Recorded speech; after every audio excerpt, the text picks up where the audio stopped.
'Tis was the night before Christmas, when all through the house not a creature was stirring, not even a mouse. The stockings were hung by the chimney with care, in hopes that St. Nicholas will soon be there. The children were nestled, all snug in their bed, while visions of sugar plums danced in their heads, and Mamma in her kerchief, and I in my cap, had just settled our brains for a long winter's nap.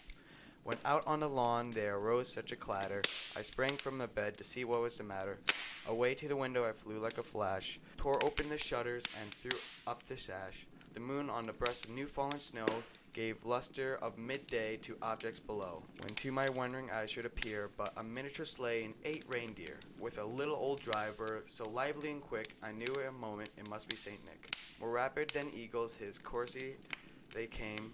He whistled and shouted and called them by name, now Dasher, now Dancer, now Prancer, now Vixen, on Comet, on Cupid, on Donner and Blitzen. To the top of the porch, to the top of the wall, now dash away, all. As dry leaves before a wild hurricane fly, when they meet with an obstacle mount to the sky. So up on the house top, the coursey they flew, with a sleigh full of toys, and St. Nicholas too.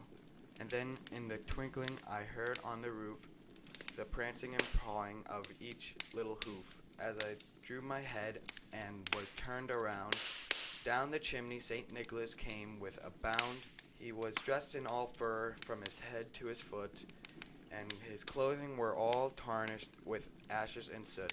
A bundle of toys were flung on his back, and he looked like a peddler just opened his pack.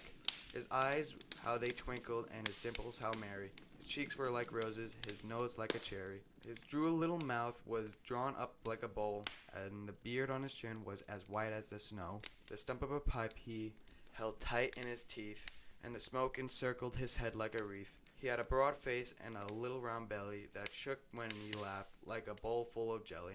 He was chubby and plump and a right old jolly elf, and I laughed when I saw him in spite of myself. A wink of his eye and a twist of his head soon gave me to know I had nothing to dread. He spoke not a word, but went straight to work, and filled all the stockings, then turned with a jerk, and laying his finger aside on the nose, and giving a nod up to the chimney he rose.